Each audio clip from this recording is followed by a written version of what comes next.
Bom dia, meus irmãos. A graça e a paz do Senhor. É uma alegria para nós estar mais um domingo aqui estudando a palavra do Senhor na nossa Escola Bíblica Dominical Online da Quarta Igreja Presbiteriana de Garanhuns. Saúdo os irmãos que estão presentes aqui no estúdio e aqueles que nos acompanham pela internet. Hoje nós estamos na aula 3 do nosso primeiro módulo da EBD. A nossa aula de hoje é sobre o Espírito Santo nos Evangelhos. Nós estamos... Só para relembrar para os irmãos, esse ano nosso tema geral é sobre a Trindade e nós vamos estudar primeiro a pessoa do Espírito Santo nesse primeiro trimestre, no segundo trimestre a pessoa do Pai e finalmente no segundo semestre inteiro nós vamos estudar sobre o Filho, sobre Jesus Cristo. Nesse primeiro trimestre nós já vimos uma lição geral sobre a Trindade, vimos sobre o Espírito Santo no Antigo Testamento, hoje veremos nos Evangelhos, mais precisamente. Posteriormente, a gente vai ter uma pequena pausa, em virtude do Congresso de Avivamento e Reforma e do culto de Santa Ceia, do Nacional não vamos ter EBD. E aí nós retomamos com a divindade e a personalidade do Espírito Santo e caminhamos para a obra do Espírito Santo no drama da redenção e finalmente o Espírito Santo e a Igreja. Só para relembrar para os irmãos, esse é o nosso cronograma. A nossa aula de hoje é uma aula, assim como as anteriores, uma aula temática. Nós vamos estudar várias passagens dos Evangelhos que trazem a pessoa e a ação do Espírito Santo nesse contexto, por assim dizer. Mas teremos um breve texto para a nossa reflexão, que é João 3, 5 e 6, que diz o seguinte: Respondeu-lhe Jesus, em verdade te digo, quem não nascer da água e do Espírito não pode entrar no reino de Deus. O que é nascido da carne é carne, e o que é nascido do Espírito é Espírito. Vamos orar? Querido Pai, nessa manhã te agradecemos pela oportunidade de estudar a Tua Palavra. Deus, que o Senhor abra os olhos do nosso coração para contemplar, Senhor, as maravilhas da Tua lei, para aprender da Tua Palavra, para ser cada vez mais, Senhor, impactados pela ação do Teu Santo Espírito. Que o Teu Santo Espírito nos conduza nessa manhã, Senhor, a aprender mais de Ti e a depender mais de Ti e reconhecer que sem Ti, Senhor, nós nada somos. Assim que nós oramos em nome de Jesus. Amém. Meus irmãos, só dando um panorama geral do Espírito Santo no Novo Testamento como um todo, a gente viu na última aula que o Antigo Testamento nós víamos vestígios da ação da Trindade. Nós vimos e o Espírito Santo agindo de diferentes formas. O Espírito agindo como agente da criação, lá no início, em Gênesis, onde o Espírito Santo pairava por sobre as águas. Nós vimos o Espírito Santo como agente de juízo, julgando o mundo no dilúvio também. Nós vemos o Espírito Santo agindo sobre pessoas, sobre lideranças do povo de Deus, como os patriarcas, como José, como Josué, já um líder do povo de Israel. Nós vemos sobre os juízes, sobre os reis. Vemos o Espírito Santo na mensagem profética dos profetas, e tudo isso ainda ele vai desabrochar no Novo Testamento de forma mais forte, mais contundente. Então, quando nós pensamos na ação do Espírito Santo no Novo Testamento, só fazendo um paralelo, a gente via no Antigo Testamento o Espírito Santo agindo sobre algumas pessoas, geralmente lideranças, os juízes, reis, profetas, mas agora o Espírito, houve o cumprimento da profecia de Joel, que nós vimos na aula passada, no dia de Pentecostes, em Atos 2, e esse derramamento do Espírito Santo sobre toda a carne, sobre todos aqueles que vieram a crer em Cristo. Agora o Espírito Santo é derramado sobre a igreja, não é mais sobre apenas uma liderança do povo, mas todo o povo do Senhor, ele tem o Espírito Santo, ele é morada do Espírito Santo. A gente vê assim que é um desenvolvimento, por assim dizer, da ação do Espírito Santo do Antigo Testamento para o Novo Testamento. Mas, quando o Novo Testamento começa, nós vamos ver o seguinte: logo nos Evangelhos, Mateus, Marcos, Lucas e João, nós vemos a ação do Espírito Santo sobre pessoas que vão ser importantes na história da salvação. Por exemplo, Isabel, que foi a mãe de João Batista, Maria, Simeão, pessoas que foram importantes, ela agindo sobre essas pessoas. Vamos ver que essas pessoas foram cheias do Espírito Santo, foram tomadas pelo Espírito Santo. Mas nós vamos ver principalmente o Espírito Santo no ministério de Jesus. o ministério de Jesus, onde o apóstolo João vai dizer que o Espírito Santo não foi dado a ele sob medida, mas de maneira ilimitada, mostrando que Jesus não é um profeta apenas. Jesus não era apenas um líder do povo, mas Jesus era Deus, porque ele tinha o Espírito Santo ilimitadamente sobre ele, pois ele era ungido de Deus, ele foi ungido do Senhor para essa tarefa. E ele também era Deus, é Deus. E finalmente nós vamos ver que no final, Jesus ele promete aos seus discípulos, olha, vocês permaneçam em Jerusalém até que do alto sejam revestidos de poder, né? A promessa do derramamento do Espírito Santo. E é cumprida em Atos 2, no dia de Pentecostes. Tanto é profetizado por Joel, Jesus ele diz que essa é a promessa do Pai, esse é o derramamento do Espírito, e ele se cumpre categoricamente em Atos 2. E finalmente, agora nas epístolas do Novo Testamento, nós vamos perceber que todo crente, como membro do corpo de Cristo, ele desfruta da presença capacitadora do Espírito Santo.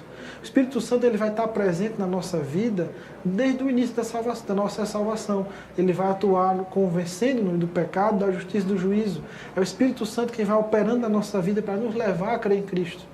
E agora esse Espírito vai habitar em nós, nos capacitando a servir a Deus, a usar os dons do próprio Espírito Santo para a glória de Deus.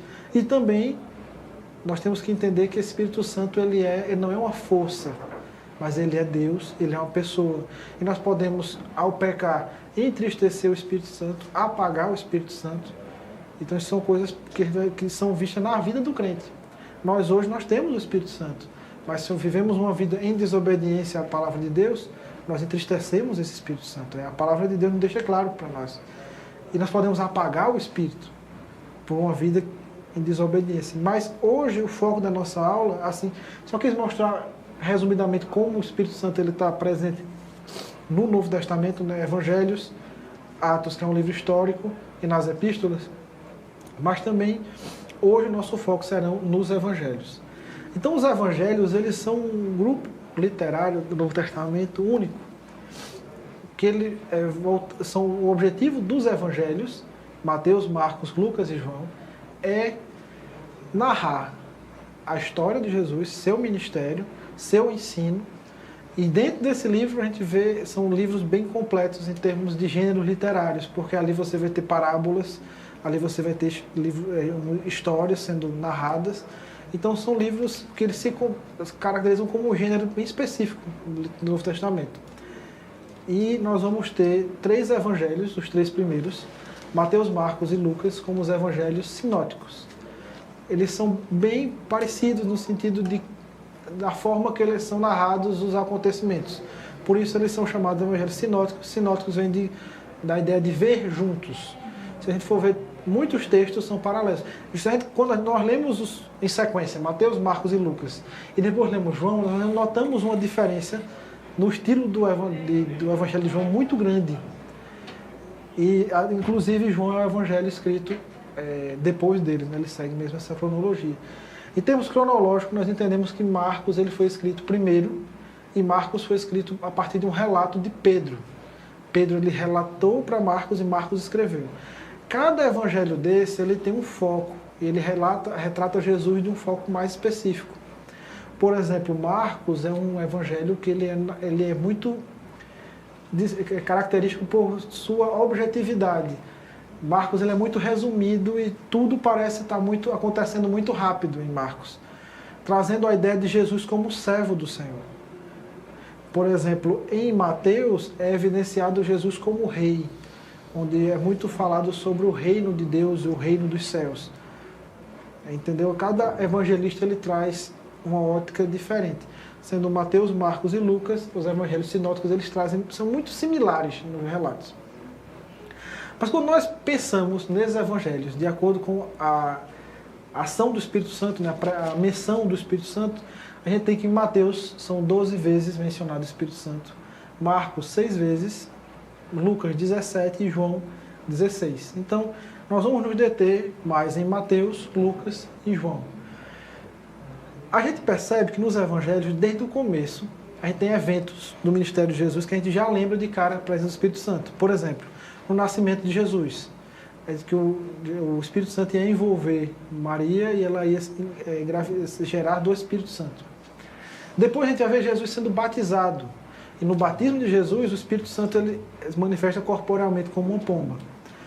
E aí a gente vai ver algumas passagens um pouquinho de fora de ordem, porque no meu entendimento, alguns, por exemplo, a questão do nascimento de Jesus é melhor descrita em Lucas do que em Mateus.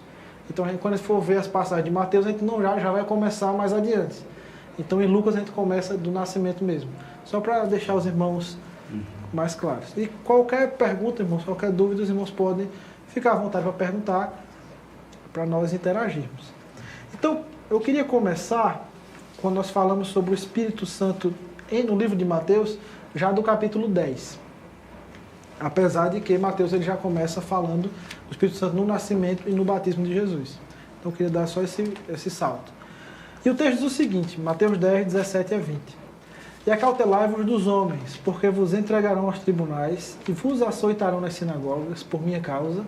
Sereis levados à presença de governadores e reis para lhes servir de testemunho, a eles e aos gentios. E quando vos entregareis, não cuidei em como o que haveis de falar, porque naquela hora vos será concedido o que haveis de dizer, visto que não sois vós que falais, mas o Espírito de vosso Pai é quem fala em vós. Então, olha só, aqui é uma menção clara da ação do Espírito Santo, capacitando os crentes que estão sobre situações de dificuldade. Aqui em Mateus 10, Jesus está comissionando os 12 apóstolos. E Jesus ele é muito transparente no seu ministério. Né? Você não vê Jesus trazendo um discurso fácil e que, entre aspas, iludisse os apóstolos. Ele faz o seguinte, olha, vocês serão entregues aos tribunais. Vocês serão açoitados nas sinagogas. Por minha causa, vocês vão lá para dar testemunho. Mas quando isso acontecer com vocês, não se preocupem com o que vocês vão falar. Porque nessa hora, o Espírito Santo, o Espírito de vosso Pai, ele vai capacitar vocês. Então o Espírito Santo ele tem essa função muito marcante no Novo Testamento, como aquele que capacita. Não só nos 12, mas imagine se nós pensarmos na história da igreja, tantos e tantos foram martirizados pelo Senhor. E se a gente for ler relatos da intrepidez que essas pessoas enfrentavam os seus perseguidores. Por exemplo, Policarpo, bispo de Esmirna, ele vai ser levado para ser preso e posteriormente ser martirizado. E aí, pela sua idade, os seus perseguidores eles têm uma certa piedade e dizem assim, olha, o senhor rejeita a Jesus e está tudo certo. E rejeita Jesus e não vai ser preso nem morto. E aí o Espírito Santo capacita esse homem a dar tal declaração. Há 86 anos eu sirvo e ele nunca me faltou. E eu blasfemaria ao meu rei que me salvou. Então olha só, o Espírito Santo capacitando um homem em face da morte, em face da perseguição, a testemunhar da sua fé. Então isso é uma função muito importante do Espírito Santo no Evangelho de Mateus, que é retratado. Outro texto que é muito importante e muito conhecido de todos nós é o episódio onde Jesus ele fala sobre a blasfêmia contra o Espírito Santo. Jesus ele está lá, ele expulsa um demônio de um homem e aí os escribas e fariseus eles vão dizer o seguinte, que este expulsou o demônio por Beelzebul, o maioral dos demônios. E aí Jesus ele vai dizer o seguinte, olha, por isso vos declaro, todo pecado e blasfêmia serão perdoados aos homens, mas a blasfêmia contra o Espírito Santo não será perdoada. Se alguém proferir alguma palavra contra o Filho do Homem, ser-lhe-á isso perdoado. Mas se alguém falar contra o Espírito Santo, não lhe será isso perdoado, nem neste mundo, nem no porvir. O evangelista Marcos, né, eles são sinóticos, têm passagens semelhantes, ele vai ir ser mais objetivo nisso. Ele vai dizer, mas aquele que blasfemar contra o Espírito Santo não tem perdão para sempre, visto que é réu de pecado eterno. E aí nós nos perguntamos, o que é? Primeiro ponto, blasfêmia é contra Deus. O pecado de blasfêmia é contra Deus. Então, blasfêmia contra o Espírito Santo, nós estamos reconhecendo que o Espírito Santo é Deus. Tem que estar bem claro para nós. O Filho, o Pai e o Filho e o Espírito Santo, eles são Deus, a mesma essência, a mesma natureza, a mesma divindade e a mesma autoridade. Então, é muito importante assim, blasfêmia contra o Espírito Santo, não, a blasfêmia é contra Deus. Ananias e Safira, eles vão e eles mentem contra Deus. Aí Pedro vai dizer o seguinte: vocês não mentiram aos homens, mas mentiram ao Espírito, a Deus. Então, quando eles mentem ao Espírito Santo, né, eles tentam enganar o Espírito Santo, estão mentindo para Deus. E aqui é bem claro, se alguém blasfema, ele blasfema contra Deus, o Espírito Santo é Deus. E aí, olha só, o que é esse pecado? Né? Muita gente se pergunta, o que é blasfêmia contra o Espírito Santo?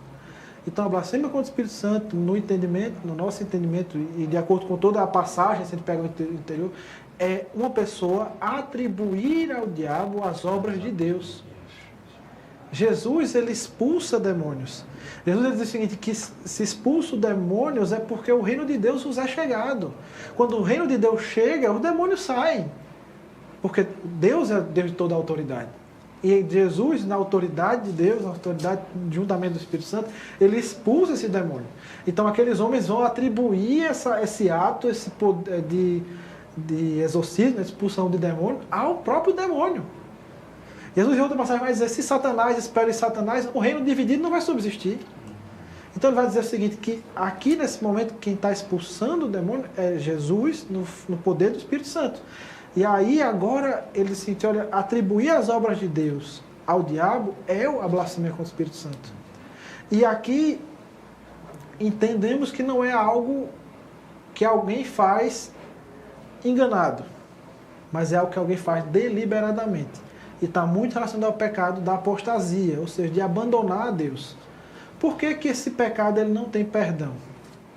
Porque é o Espírito Santo que age na vida da pessoa, como foi falado na pregação agora pela manhã, convencendo do pecado, da justiça e do juízo. Se alguém blasfema contra o Espírito Santo, atribuindo as obras do diabo a Deus, como o Espírito Santo ele vai atuar na vida dessa pessoa? Trazendo esse arrependimento. É o Espírito Santo que nos conduz ao arrependimento. Nós não, por nós mesmos, nós não vamos nos arrepender. O Espírito Santo ele vai na vida do descrente, né? E ele convence, olha, do pecado, ele mostrar o seu pecado, mostrar a justiça de Deus, o juízo, né? Que o príncipe desse mundo já está julgado e condenado, e aqueles que não se arrependerem, condenados estão com ele, e aí a pessoa ela vai, parafraseando a conversão de Paulo, né? As escamas elas caem dos olhos e ele começa a ver. E aí ele crê e se arrepende. Mas se uma pessoa que blasfema contra o Espírito Santo, ela não vai ter essa ação do Espírito Santo na sua vida. Por isso ele é réu de pecado eterno. Diz que há o risco, né, de você, quando você ignora o Evangelho, você ignora a palavra, você acaba, muitas das vezes, atribuindo isso, negando a essência de Deus no agir e trazendo trazendo isso para Satanás. Exatamente. Isso é muito perigoso. Você... E aí, caminhando agora outra passagem de Mateus, e essa passagem ela tem uma ênfase trinitária muito forte, né, muito conhecida de todos nós, que é a grande comissão. Jesus ele se aproxima e ele falou dizendo, toda a autoridade me foi dada nos céus e na terra. Ide, portanto, fazei discípulos de todas as nações, batizando-os em nome do Pai, do Filho e do Espírito Santo, ensinando-os a guardar todas as coisas que vos tenho ordenado, e eis que estou convosco todos os dias até a consumação dos séculos. Jesus ele entrega a grande comissão aos discípulos. Ali são os 11, Judas não está mais com eles, Matias ainda não foi escolhido como substituto. E aí o que é que acontece, meus irmãos? Jesus ele dá essa ordem de ir fazer discípulos e batizar. E esse batismo, ele é em nome do Pai, do Filho e do Espírito Santo. Aqui nós temos a chamada Santíssima Trindade, né? O Pai, o Filho e o Espírito Santo. E aqui é interessante, em nome. Ele não fala nos nomes. O nome está no singular. Indicando também é uma indicação da Trindade, né? O único Deus que subsiste em 3 pessoas. E aí, ensinando-os a guardar todas as coisas que os tenho ordenado. E eis que estou convosco todos os dias até a consumação dos séculos. É interessante que Jesus, em João, vai dizer que o Pai lhe confiou toda a autoridade. Então toda a autoridade me foi dada pelo Pai. Ele manda que o Senhor diz que seja feito, que eles sejam feitos discípulos e batizados em nome do Pai, do Filho e do Espírito Santo. E no final ele vai dizer o seguinte, que está convosco todos os dias, conosco todos os dias. Então nós, estar convosco dá a ideia de Jesus como Emanuel, que ele é o Deus conosco. É outro nome de Jesus, né? Se chama chamado Emanuel, Deus conosco. Então, no cumprimento da grande comissão, nós o fazemos em obediência à ordem do Filho, na presença constante do Filho, mas na habilitação e na capacitação do Espírito Santo. Então a gente vê muito claro aqui em Mateus, né? Tanto na primeira passagem, o Espírito Santo capacitando os crentes. Aqui também, mais uma vez, a gente vê na grande comissão. E também na passagem anterior, a questão da blasfêmia contra o Espírito Santo. Quando nós pensamos nas referências do Espírito Santo em Marcos, a gente tem que Jesus ele vai batizar com o Espírito Santo. Né? É dito que João batizava com água, mas o que viria depois dele batizaria com o Espírito Santo. O Espírito Santo ele vai tem o descer do Espírito Santo em forma corpórea, como uma pomba, no momento do batismo de Jesus. Em Marcos 12, 1, 2, ele vê que o Espírito Santo conduz Jesus para o deserto para ser tentado pelo diabo. E é interessante que em Marcos não é mencionada a concepção de Maria pelo Espírito Santo. Ela é mais resumida, então essa parte não está presente. A blasfêmia contra o Espírito Santo que nós vimos, ela também está presente no Evangelho de Marcos, no capítulo 3, versículo 29. No capítulo 12, 36, é dito o seguinte, Jesus está respondendo um diálogo dos discípulos, ele diz que Davi falou pelo Espírito Santo, ele citando o Salmo 110. Disse o Senhor ao meu Senhor, assenta-te à minha direita até que eu ponha teus inimigos como estrado de teus pés. Então nós já vimos e trabalhamos esse versículo na aula anterior, no Antigo Testamento. Que ali você tem o Espírito de Deus falando, o Senhor e Senhor, né, falando sobre o Pai e o Filho. E finalmente o Espírito Santo ajudará os crentes em tempo de perseguição, que é um paralelo daquela passagem que nós lemos em Mateus 10. Então Marcos nós não vamos nos deter muito. Mas em Lucas, nós já começamos no nascimento de Jesus propriamente dito. E aí ele vai começar falando sobre João Batista ser cheio do Espírito Santo. O anjo ele vai falar para Zacarias, o pai de João, e ele vai falar para João que esse filho dele, o bebê, queria crescer e ser um profeta do Senhor, né, o último dos profetas, pois ele será grande diante do Senhor. Não beberá vinho nem bebida forte, e será cheio do Espírito Santo já no ventre materno. Então, esse enchimento do Espírito é para capacitar os crentes para o desempenho do serviço a Deus. E aqui no versículo 1, isso é tudo no capítulo 1. No capítulo 1, versículo 35 de Lucas, é falado sobre a concepção, né, de Maria, ela vai conceber do Espírito Santo. Então, Maria ela vai questionar, né? Ela vai dizer o seguinte, olha, como é que eu vou engravidar se eu sou uma mulher virgem, né? Não casou ainda com José? Respondeu-lhe o anjo, descerá sobre ti o Espírito Santo, e o poder do Altíssimo te envolverá com sua sombra. Por isso também o ente santo que há de nascer será chamado Filho de Deus. Então aqui a gente vê o Espírito Santo ele como agente na concepção de Jesus, né? E é interessante esse texto que a gente também percebe a presença da Trindade. A descida do Espírito Santo sobre Maria, o poder do Altíssimo e o Filho de Deus. Então aqui a gente também tem uma visão clara das três pessoas da Trindade. E aí outra pessoa ela também vai ficar cheia e possuída do Espírito Santo, é Maria. Maria ela recebe a visita de Isabel, as duas elas estão grávidas, né? A diferença entre Jesus e João Batista são poucos meses, e aí uma sauda a outra, e Isabel sauda Maria, né? Bem-aventurada sois, porque está carregando o Filho de Deus. Então, ouvindo essa saudação de Maria, a criança se estremeceu no ventre, então Isabel ficou possuída pelo Espírito Santo. Então a gente percebe, assim como no Antigo Testamento, o Espírito Santo enchendo e possuindo pessoas que aqui vão ser importantes no nascimento de Jesus. Seu primo, né, João Batista, sua tia Isabel e sua mãe Maria.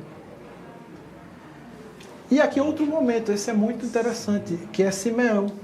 Simeão era um homem justo que servia a Deus e aguardava com expectativa, né, a redenção de Israel. E aí esse homem, tão temente a Deus, que vivia em tanta comunhão com Deus, ele recebe uma promessa especial de Deus. E olha só a história dele. Havia em Jerusalém um homem chamado Simeão. Homem este justo e piedoso que esperava a consolação de Israel. E o Espírito Santo estava sobre ele. Mais uma pessoa que o Espírito Santo estava sobre. Revelara-lhe o Espírito Santo que não passaria da morte antes de ver o Cristo do Senhor. Olha que promessa preciosa que o Espírito Santo deu para esse homem. Movido pelo Espírito Santo, ele foi ao templo e quando os pais trouxeram o menino Jesus para fazerem com ele o que a lei ordenava. Então olha só que interessante. Simeão, homem justo, homem temente a Deus, íntegro, e que esperava a consolação de Israel. Ele é descrito como que o Espírito Santo estava sobre ele. E aí esse Espírito Santo sobre ele revelou que ele não ia passar para a morte antes de ver o Cristo.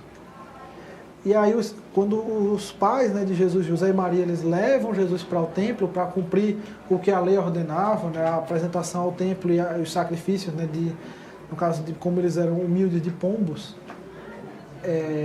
Aqui é dito o seguinte, que o Espírito Santo move Simeão a ir até o templo para ver, para cumprir aquela promessa, né, que ele havia sido feito.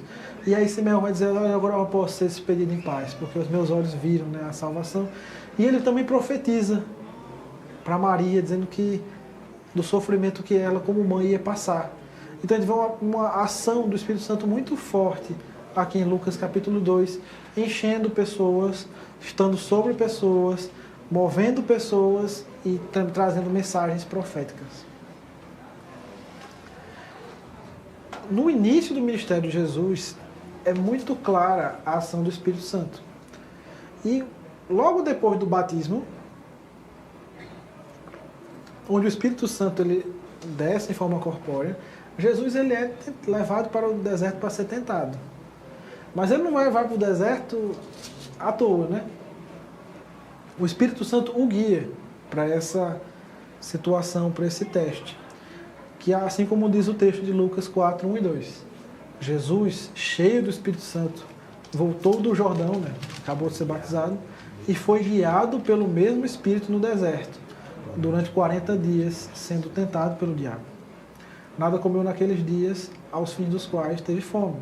Nós sabemos bem essa história, né? Jesus, ele, cheio do Espírito Santo, na capacitação do Espírito Santo, que é dito em João que ele não tinha recebido o Espírito por medida, mas ilimitadamente.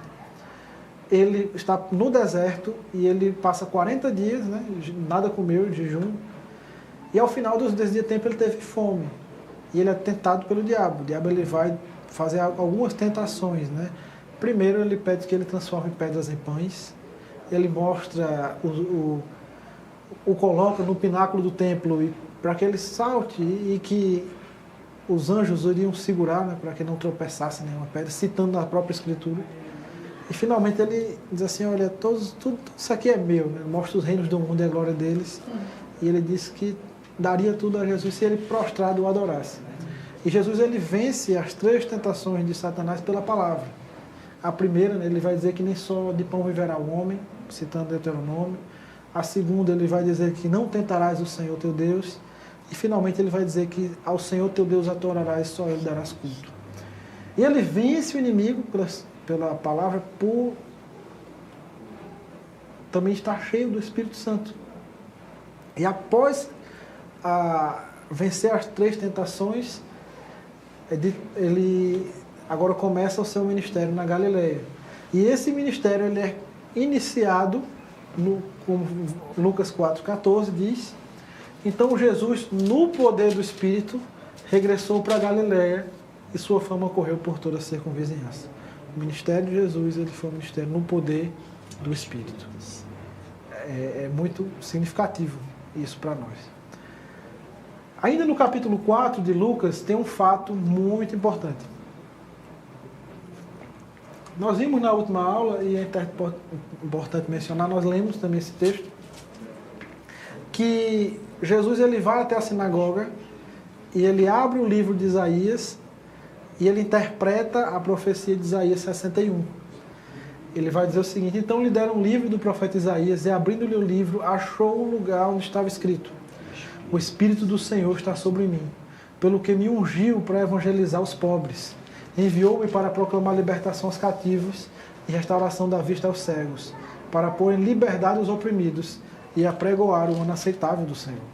Então passou Jesus a dizer-lhes: hoje se cumpriu a escritura que acabais de ouvir. Imagine, meus irmãos, a cena. Jesus ele entra na sinagoga, é dado a ele o rolo do livro, ele abre o livro em Isaías, o que nós entendemos com Isaías 61, né? Naquela época não tinha divisão em capítulos e versículos. E ele lê esse texto e ele autoritativamente interpreta, diz: olha, o Espírito do Senhor está sobre mim. E de fato estava. E ele ungiu. Esse ungiu é muito significativo porque Cristo ele é o Messias, o ungido de Deus. Então esse Espírito está sobre ele, capacitando a cumprir a missão de Deus de evangelizar os pobres, proclamar libertação aos cativos, né? Ele liberta muitos endemoniados que estavam sendo cativos pelo demônio. E ele restaura a vista dos cegos, ele cura coxos, ele liberta oprimidos, ele prega o evangelho aos pobres e ele vem para aqueles que realmente a sociedade daquela época eles eram totalmente desprezados, né? Você pega os enfermos, os pobres, os endemoniados e ele traz e cumpre apregou esse ano aceitável do Senhor no seu ministério. E a melhor forma possível, né, ele consegue trazer o seguinte, interpretar esse texto, ele diz: olha, hoje isso aqui está se cumprindo. Então, no poder desse Espírito que estava sobre ele, ele fez tudo. Ele cumpriu essa escritura. Muito. Como a gente vê, né, na palavra de Deus, essa sincronia tão perfeita, né, entre Deus Pai, Deus Filho, Deus Espírito Santo. Isso. Coisa maravilhosa. É perfeito, né? E a gente percebe esse cumprimento profético, né? Teve Isaías profetizando muitos anos antes, mais de 500 anos antes, e a gente vê agora Jesus, ele interpretando autoritativamente essa palavra. E ali a gente falando no capítulo 4 do início do ministério de Jesus, mas a gente percebe o seguinte, que ao longo de todo o ministério de Jesus, a presença do Espírito Santo ela é constante. Aqui em Lucas 10, essa primeira passagem, eu quis trazer o seguinte, ela é muito conhecida porque Jesus ele envia 70 missionários para anunciar a palavra e eles voltam cheios de alegria, dizendo que os demônios se submetiam a eles, eles viam Satanás caindo no céu como um raio. E aí Jesus se alegra pelaquela ação toda. Ele diz o seguinte: naquela hora exultou Jesus no Espírito Santo e exclamou: graças te dou, ó Pai, Senhor do céu e da terra, porque ocultaste essas coisas aos sábios instruídos e revelaste aos pequeninos. Sim, ó Pai, porque assim foi do teu agrado. Jesus, o Espírito estava sobre o ungiu, o Espírito Santo ele tinha o Espírito sem limites, né? Ele era o Espírito limitado porque ele era Deus, mas ele se alegrava no Espírito Santo porque ele viu a ação de Deus na vida daqueles discípulos, que para a sociedade da época eles eram pessoas simples. E Jesus disse: então, olha, Pai, o Senhor, ele exulta no Espírito Santo. Veja o texto. Ele exulta no Espírito Santo e ele agradece ao Pai. Então você vê sempre a Trindade agindo. O Filho enviou os 70, eles regressam, o Filho se alegra no Espírito Santo e ele glorifica o Pai. O Espírito Santo, ele vai apontar para glorificar o Filho e o Pai. E aqui ele vai dizer o seguinte: graças te dou, ó Pai, Senhor dos céus e da terra. Então, olha só, ele se alegra no Espírito e ele agradece ao Pai. Essa é uma marca importante do ministério de Jesus. Então, em Lucas 9 até Lucas 19, nós temos uma viagem que Jesus faz até Jerusalém. Ele é expulso, entre aspas, do território dos samaritanos e ele demonstra uma intrépida resolução em ir para Jerusalém. Então, ao longo de toda essa viagem, né, até Jerusalém, ele tem aquela entrada triunfal, onde as pessoas pegam um ramo de oliveira e tem a sua entrada, ele montado no jumentinho. Há muitas menções do Espírito Santo, mas eu queria pegar apenas uma, que eu acho muito importante para nós. Lucas 11:3, perdão. Ora, se vós que sois maus, sabeis das boas dádivas aos vossos filhos, quanto mais o Pai Celestial dará o Espírito Santo àqueles que lhe pedirem. Jesus aqui está ensinando os discípulos a orar. E nós temos uma passagem muito importante lá em Mateus, que é dita, que é a passagem paralela desse capítulo de Lucas, que aí Jesus vai dizer o seguinte: qual pai que o filho lhe pediu um pão, lhe dará uma pedra? Ou lhe pediu um peixe, lhe dará um escorpião? Aí ele vai dizer: ora, se vós que sois maus, sabeis das boas das vossos filhos, muito mais o Pai Celestial dará boas coisas que lhe pedirem. Lucas, ele vai ir mais além.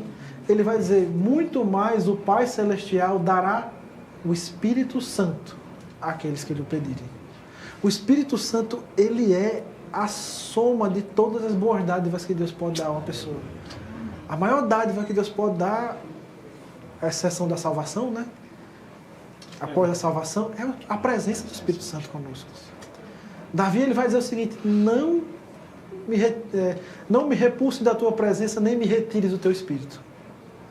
Se nós perdermos o Espírito Santo, nós perdemos tudo. É muito importante que o Espírito Santo, porque ele vai... ele é Deus, ele tem uma ação muito importante na nossa vida. Às vezes as pessoas negligenciam, é a pessoa da Trindade esquecida, né? Muitos falam no Pai e no Filho, mas o Espírito Santo, ele tem uma grandíssima importância. E finalmente, após essa final dessa viagem de Jesus, já no finalzinho de Lucas, né, Jesus já morreu, ressuscitou, já vai ascender aos céus. Jesus diz o seguinte: eis que envio sobre vós a promessa de meu Pai. Permanecei, pois, na cidade até que do alto sejam revestidos de poder. Lembrando que Lucas também é um escritor de Atos. Lucas e Atos eram uma única obra, né? Eles circulavam como uma única obra.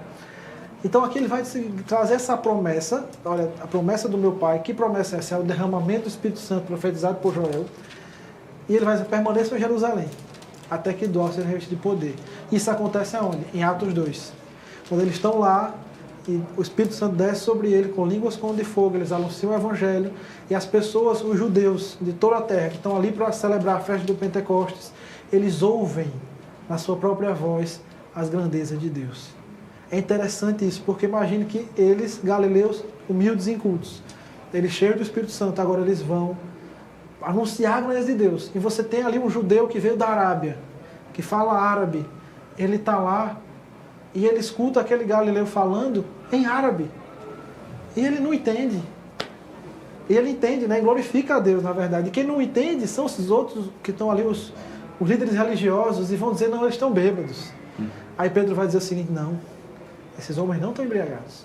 O que está se cumprindo aqui é o que profetizou o profeta Joel, que derramarei o meu Espírito sobre toda a carne, e profetizareis, vossos filhos, vossas filhas sonharão, e vossos velhos terão visões. E aí ele dá aquele discurso, aquela explicação maravilhosa, e 3.000 convertidos. E ali é o início, né, da igreja cristã. Então, Lucas, ele termina falando sobre essa promessa. Que promessa é? O derramamento do Espírito Santo. E agora sim, Mateus, Marcos e Lucas, eles são bem parecidos, né? São os evangelhos sinóticos. João, ele vai trazer uma ênfase bem diferente. E a gente... também a menção do batismo de Jesus, algumas menções a respeito de João Batista ser cheio do Espírito Santo, mas você também não fala sobre o nascimento de Jesus, né? Ele já começa falando: no princípio era o Verbo estava com Deus e o Verbo era Deus. Então ele vai mais além, né? Ele não fala do nascimento de Jesus na encarnação, mas ele fala da existência de Jesus desde o princípio. Porque João quer mostrar para o leitor que Jesus é Deus. E aí ele vai falar, né? João lá no começo, né? No princípio era o Verbo, estava com Deus, o Verbo era Deus. Tudo que foi feito por ele, sem ele nada que foi feito se fez. Então ele vai trazendo essa superioridade de Cristo. Ele vai dizer o seguinte: que ele, versículo 12, né? Que ele habitou entre nós cheio de graça e de verdade. Então esse Deus encarnado, Jesus, ele existia, né, desde o início, né? E agora ele vai em um momento ele vai trazer algumas passagens, e agora em João 3, nós temos um momento bem conhecido de todos nós, que Jesus está conversando, né, com um mestre da lei muito famoso chamado Nicodemos. Nicodemos, ele foi ter com Jesus em segredo, e aí ele vai responder as perguntas de Nicodemos, ele vai dizer o seguinte: Jesus, ele fala da necessidade do novo nascimento. E Nicodemos vai dizer assim: como um homem já velho, como eu, né, pode nascer de novo, entrar no ventre da sua mãe e nascer de novo? Jesus vai dizer o seguinte: a isso Jesus respondeu: em verdade te digo, que se alguém não nascer de novo, não pode ver o reino de Deus. Perguntou Nicodemos: como pode um homem nascer sendo velho? Pode porventura voltar ao ventre materno e nascer uma segunda vez? Respondeu-lhe Jesus: em verdade te digo, quem não nascer da água e do Espírito não pode entrar no reino de Deus. E o que é nascido da carne é carne, mas o que é nascido do Espírito é Espírito. Jesus está conversando com esse homem tão sábio, tão inteligente, mas ao mesmo tempo alguém que estava com os olhos fechados. E ele vai dizer o seguinte: olha, Nicodemos, ninguém está falando, não estou falando de você entrar no ventre da sua mãe e nascer de novo.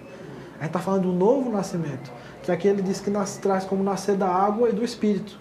Uma vez que nós cremos em Cristo e nascemos de novo, somos feitos nova criatura, agora nós nascemos do Espírito. Deus é Espírito. Importa os adoradores o adorem em Espírito, é verdade.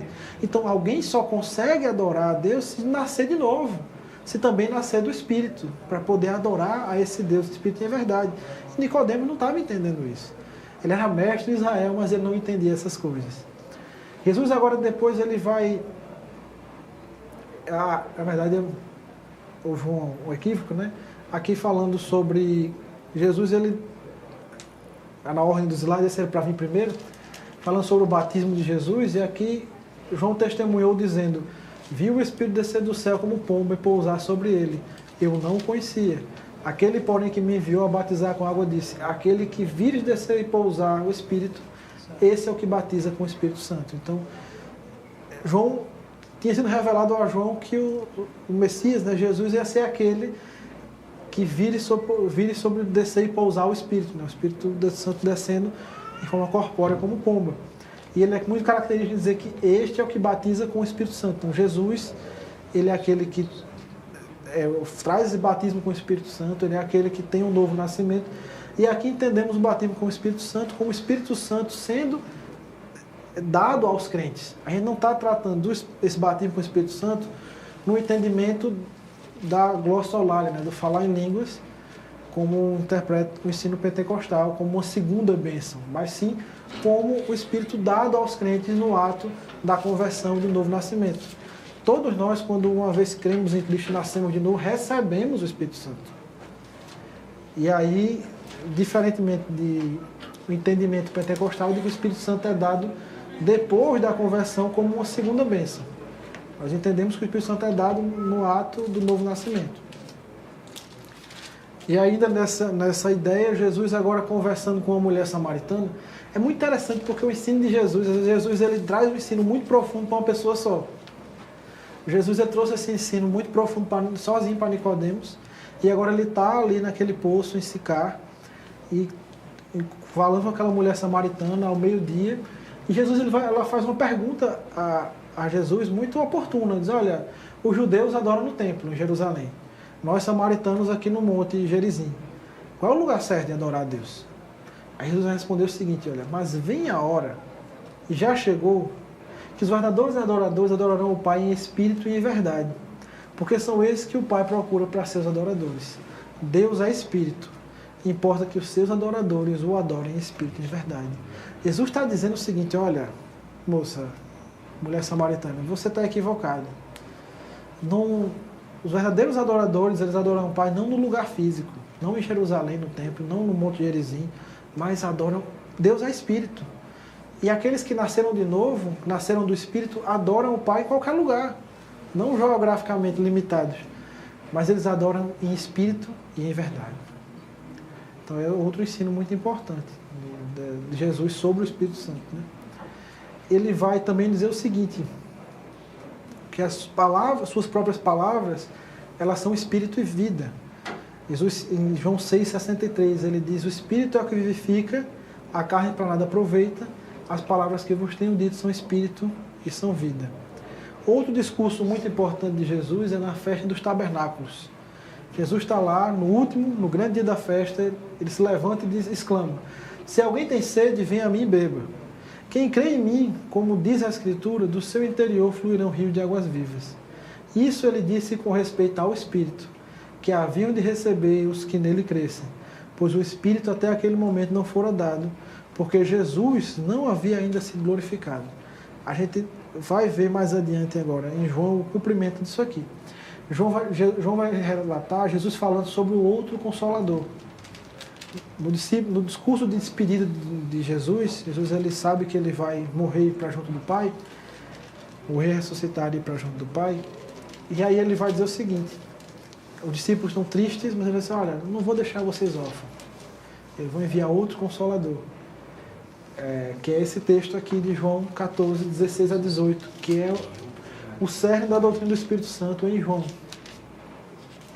Ele vai dizer: e eu rogarei ao Pai, e ele vos dará outro Consolador. Essa palavra Consolador no grego é Parácletos, que significa Consolador, Confortador ou presença auxiliadora. E esse termo também vai aparecer em 1 de João 2,1, que descreve Jesus como o advogado dos crentes junto ao Pai. Onde diz o seguinte: se alguém pecar, nós temos um advogado ao Pai, Jesus Cristo, o justo. Então aqui a gente Jesus está dizendo o seguinte aos discípulos: olha, eu vou, mas eu não vou deixar vocês órfãos, não vou abandonar vocês. Eu vou rogar ao Pai e ele vos dará outro Consolador, a fim de que esteja para sempre convosco. Aí ele vai dizer quem é esse outro Consolador? O Espírito da verdade, que o mundo não pode conhecer, porque não o vê nem o conhece. Vós o conheceis, porque ele habita convosco e estará em vós. Não vos deixarei órfão, voltarei para vós outros. Então eles estavam acostumados com a presença de Jesus ali e estavam tristes, porque Jesus ia partir para junto do Pai.